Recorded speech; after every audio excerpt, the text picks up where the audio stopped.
नमस्कार और स्वागत है। आज हम एक बहुत ही दिलचस्प, शायद थोड़े चुनौतीपूर्ण विषय पर बात करने वाले हैं। हाँ बिल्कुल। हम ओशो के विचारों को समझने की कोशिश करेंगे, खासकर उनका वो नजरिया जिसे अक्सर मनोविज्ञान से परे कहा जाता है। हमारे पास जो स्रोत है वो एक गहन लेख ओशो मन से परे, रूपांतरिक अंतर्दृष्टि और कुछ जुड़े हुए नोट्स पर आधारित है। हाँ। तो हमारा आज का मकसद ये समझना है कि ओशो क्यों पारंपरिक मनोविज्ञान, जो मन को समझने और ठीक करने का दावा करता है, उससे भी आगे जाने की बात करते हैं। सही। क्यों वो चेतना के सीधे अनुभव पर, मतलब बिना किसी बीच बचाव के, इतना जोर देते थे। ये विचार आज भी काफी उत्तेजक है। निश्चित रूप से। ठीक है, तो चलिए शुरू करते हैं। जरूर। देखिए, ओशो के साथ जुड़ने का मतलब ये है कि ऐसे दायरे में जाना जहाँ हमारे जाने पहचाने खांचे जैसे धर्म, दर्शन, मनोविज्ञान वो थोड़े धुंधले पड़ने लगते हैं। अच्छा। उनका पूरा जोर हमें उस जगह ले जाने का है जहाँ कोई भी थियरी, कोई भी सिस्टम पूरी तरह से फिट नहीं बैठता। वो चाहते हैं हम सीधे चेतना को अनुभव करें, बिना किसी पर्दे के। तो अगर हम पहले पारंपरिक मनोविज्ञान की बात करें, उसका मुख्य काम क्या माना जाता है? हाँ। आमतौर पर तो यही है कि भाई मन में कोई समस्या है, उसका पता लगाओ, उसका इलाज करो, व्यक्ति को समाज में ठीक से रहने में मदद करो। फ्रॉइड से लेकर आज की सीबीटी तक यही होता आया है। बिल्कुल। और यहीं इसी बुनियाद पर ओशो एक बड़ा सवाल खड़ा करते हैं। क्या? वो ये नहीं मानते कि मन बस एक मशीन है जिसमें कभी कभार गड़बड़ी आ जाती है। नहीं, उनकी नजर में मन अपनी बनावट में ही, अपने स्ट्रक्चर में ही एक किस्म का कारागार है। कारागार? जेल? ये तो बहुत भारी शब्द है। हाँ, भारी है। ये कैसे बनता है कारागार? हमारे सोचने के तरीके से या हमारी कंडीशनिंग से? देखिए, ओशो के हिसाब से ये कई चीजों का मिला जुला असर है। एक तो हमारे दिमाग में जो विचार लगातार चलते रहते हैं, बिना रुके, बिना कंट्रोल के, वो। फिर जो हमें बचपन से सिखाया गया है, परिवार से, समाज से, संस्कृति से, जिसे हम कंडीशनिंग कहते हैं। क्या सही, क्या गलत, क्या करना चाहिए, क्या नहीं। हाँ, वो पढ़ते हैं। और तीसरी चीज, हमारी ये जो लगातार कोशिश रहती है कि दूसरे हमें पसंद करें, हमें मान्यता दें, ये सब मिलकर एक अदृश्य पिंजरा बना देते हैं। अच्छा, तो फिर ये जो आजकल सेल्फ हेल्प की इतनी बातें होती हैं, पॉजिटिव सोचो, अपने पैटर्न बदलो, ओशो के अनुसार ये क्या है? क्या ये सिर्फ उस पिंजरे को थोड़ा आरामदायक बनाना है? हाँ, काफी हद तक। ओशो का तर्क यही है कि पिंजरे की सलाखों पर रंग रोगन कर देना या उसमें नर्म गद्दे लगा देना वो आजादी नहीं है। वो तो पिंजरे के अंदर ही रहना हुआ। बिल्कुल। सच्ची मुक्ति उनके लिए उस पूरे ढांचे से, मन की उस कंडीशनिंग वाली बनावट से ही बाहर निकलने में है। सिर्फ रिपेयर करना काफी नहीं है, एक ट्रांसफॉर्मेशन, एक रूपांतरण चाहिए। ये पारंपरिक मनोविज्ञान से वाकई एक बहुत बड़ा डिपार्चर है। मन की मरम्मत नहीं, उससे परे जाना। हाँ। इसी से जुड़ा हुआ ओशो विश्लेषण और जागरूकता में एक बड़ा फर्क बताते हैं। क्या है ये फर्क? देखिए, मनोविज्ञान का मुख्य हथियार है विश्लेषण, एनालिसिस। हाँ। वो अतीत में जाता है, कारणों को खोदता है, पैटर्न्स को समझता है, लोगों को कैटेगरी में डालता है, मतलब वो मन के अंदर रहकर ही काम करता है। ठीक है। जागरूकता दूसरी तरफ बिल्कुल अलग आयाम है। वो मन का विश्लेषण नहीं करती, वो बस मन को देखती है, एक साक्षी की तरह। साक्षी? लेकिन ये थोड़ा अजीब सा लगता है। अगर जागरूकता सिर्फ देख रही है, विश्लेषण नहीं कर रही, तो बदलाव कैसे आएगा? क्या सिर्फ देखने से डर, गुस्सा, लालच चले जाते हैं? ये तो पैसिव सा नहीं लगता? नहीं, ये बहुत एक्टिव है। ओशो कहते हैं कि जागरूकता शायद सबसे ज्यादा शक्तिशाली एक्शन है। अच्छा, कैसे? जब आप पूरी तरह से जागरूक होकर, बिना जज किए, अपने मन के किसी पैटर्न को, मान लीजिए डर को देखते हैं, तो वो पैटर्न अपनी ताकत खोने लगता है। जैसे अंधेरे में कोई चीज छुपी हो और आप टॉर्च जला दें, वो चीज साफ दिख जाती है और उसका वो रहस्यमयी डर खत्म हो जाता है। जागरूकता वो टॉर्च है, वो इन पैटर्न्स को एनर्जी देना बंद कर देती है। मतलब विश्लेषण शायद उन्हें और उलझा दे, क्योंकि वो भी तो मन का ही खेल है। बिल्कुल, विश्लेषण उन्हें और मजबूत कर सकता है, जागरूकता उन्हें बस उजागर करती है और वो धीरे धीरे विलीन हो जाते हैं। इसीलिए शायद ओशो कहते हैं, जागरूकता थेरेपी नहीं, क्रांति है। सही पकड़ा। ये लक्षणों का इलाज नहीं, ये जड़ पर काम करना है, एक बुनियादी बदलाव, सतही सुधार नहीं। बिल्कुल। ये व्यक्ति को मलीज से दृष्टा बना देता है। वाओ। तो अगर मन की मरम्मत काफी नहीं और जागरूकता ही रास्ता है, तो ये जागरूकता सबसे पहले किस चीज पर रोशनी डालती है? शायद हमारी अपनी पहचान पर, हमारे स्व पर। हाँ, यही ओशो शायद सबसे ज्यादा रैडिकल हो जाते हैं। वो कहते हैं कि ये जो मैं है जिससे हम चिपके रहते हैं, मेरा नाम, मेरी डिग्री, मेरा धर्म, मेरा देश, मेरी कहानी, ये सब असल में एक कंस्ट्रक्ट है, एक मुखौटा। हाँ, कंडीशनिंग की परतों से बना एक मुखौटा। या ये वास्तव में सोचने पर मजबूर करता है।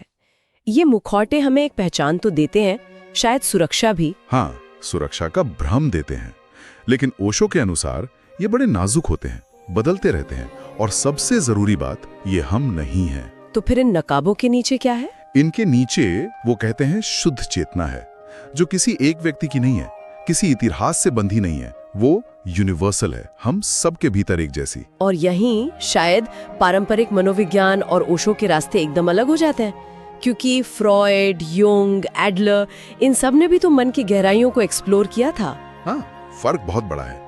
फ्राइड ने अचेतन को खोजा, युंग ने कलेक्टिव अनकॉन्शियस और आर्किटाइप्स की बात की, एडलर ने विल टू पावर पर फोकस किया, लेकिन वो सब कहीं ना कहीं स्व या ईगो के दायरे में ही काम कर रहे थे। उसे समझने या ठीक करने की कोशिश कर रहे थे। हाँ, उसे मजबूत करने या उसके बीमार हिस्सों को ठीक करने। ओशो कहते हैं कि असली इलाज, असली मुक्ति इस स्व के ढांचे को मजबूत करने में नहीं, बल्कि इसके घुल जाने में, इसके पार जाने में है। पहचान से चिपके रहना ही बंधन है। बिल्कुल, इस पहचान को जाने देना ही आजादी की तरफ पहला कदम है। यूं समझिए, पारंपरिक मनोविज्ञान घर को सजाना संवारना चाहता है। ओशो कहते हैं तुम घर नहीं हो, तुम घर के मालिक हो, और आजादी के लिए इस घर से बाहर निकलना होगा, शायद घर को गिराना भी पड़े। ये सुनने में बहुत असहज करने वाला है, अपनी पहचान छोड़ देना, जिसे बनाने में पूरी जिंदगी लगाई। हाँ, शायद इसीलिए कहते हैं कि ओशो को पढ़ना या सुनना आरामदायक नहीं होता। परेशान कर सकता है, चौंका सकता है, गुस्सा भी दिला सकता है। ये जानबूझकर है।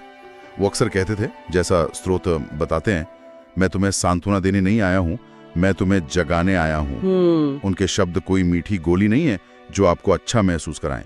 वो आपकी जड़ों को हिलाने के लिए है, आपकी मान्यताओं पर चोट करने के लिए। लेकिन ये जगाना इतना अनकंफर्टेबल क्यों होता है? हम क्यों अपनी नींद में रहना चाहते हैं? क्योंकि उस जमीन को ही खिसका देता है जिस पर हमने अपनी जिंदगी की इमारत खड़ी की है। हमारी महत्वाकांक्षाएं, हमारे रिश्ते, हमारी नैतिकता, हमारे विश्वास, सब पर सवाल उठ जाते हैं। सब कुछ शक के दायरे में आ जाता है। हाँ, और ये सुरक्षा का भ्रम टूटता है। बिना उस भ्रम के जीना शुरू में डरावना लग सकता है।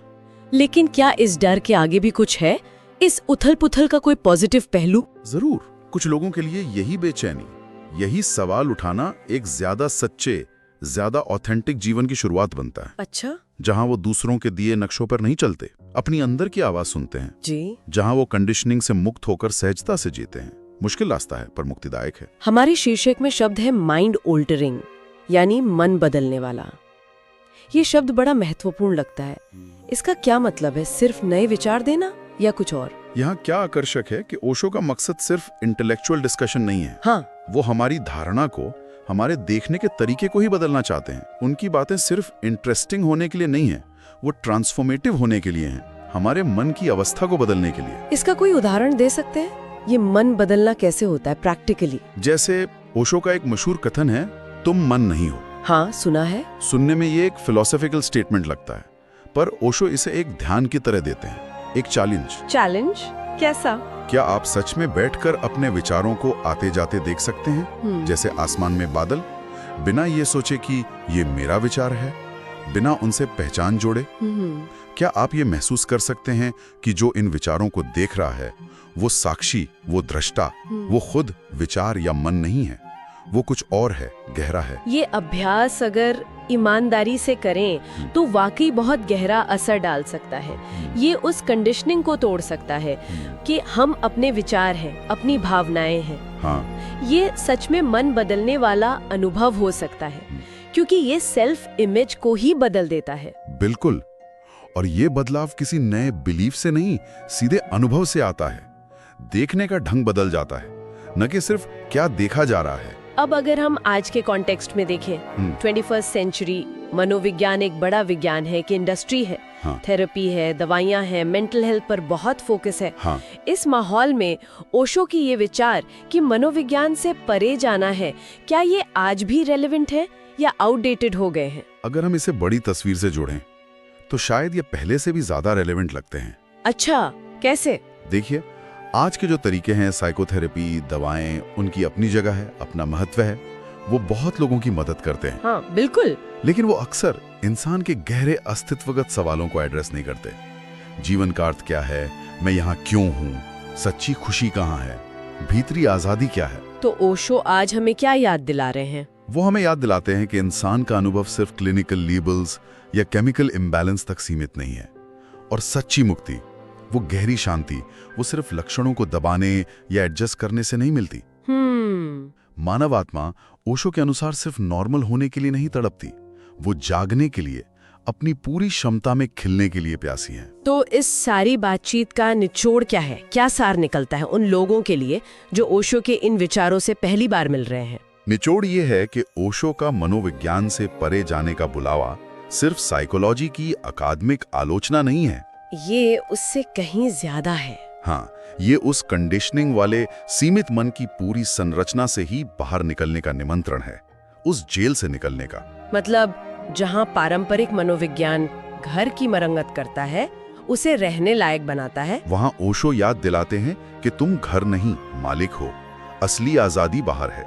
जहाँ मनोविज्ञान व्याख्या करता है, वहाँ ओशो जगाते हैं, उन विचारों और व्यवहारों के प्रति जागरूक होने को कहते हैं, उनसे पहचान तोड़ने को कहते हैं। बिल्कुल, ये रास्ता आसान नहीं, अपनी पुरानी पहचान, अपने कंफर्ट जोन को छोड़ने का रिस्क है। लेकिन जो ये रिस्क लेने को तैयार है, उसके लिए एक नया जन्म हो सकता है, फ्रीडम, ऑथेंटिसिटी और एक गहरी क्लैरिटी की तरफ एक कदम। ये तो है कि ओशो का काम हमेशा विवादास्पद रहा है और आज भी है। उनके विचार या तो लोगों को बहुत खींचते हैं या बहुत परे धकेलते हैं। और स्रोत इशारा करता है कि शायद यही उनकी सबसे बड़ी खूबी है। अच्छा। क्योंकि जब हम परेशान होते हैं, जब हमारी नींव हिलती है, तभी हम अपनी कंडीशनिंग की नींद से जागने की सोचते हैं। उसी डिस्टर्बेंस में हमें अपने अंदर झांकने का मौका मिलता है। मनोविज्ञान से परे जाना मतलब जीवन को सीधे फेस करना, बिना थ्योरी के चश्मे के। तो इस चर्चा के आखिर में सुनने वालों के लिए एक सवाल छोड़ जाते हैं। हाँ, क्या हम में अपनी बनाई हुई पहचान की बैसाखियों के बिना जीने की हिम्मत है? वो सारे लेबल्स जो हमने खुद को दिए हैं या समाज ने दिए हैं, उनके बिना? क्या हम अपने मन के शोर के परे जो खामोशी है, उसमें एक पल के लिए भी ठहर सकते हैं? क्या हम हर पल अपनी आदतों और प्रतिक्रियाओं पर जागरूकता को चुन सकते हैं? इन सवालों का जवाब खोजना, जैसा स्रोत याद दिलाता है, ओशो का भक्त बनना नहीं है। नहीं, बिल्कुल नहीं। ये अपने ही गहरे सत्य की खोज में पहला कदम रखना है। हाँ, अपनी यात्रा शुरू करना है। इसी विचार के साथ आज की ये चर्चा यहीं समाप्त करते हैं। हमारे साथ जुड़ने के लिए धन्यवाद।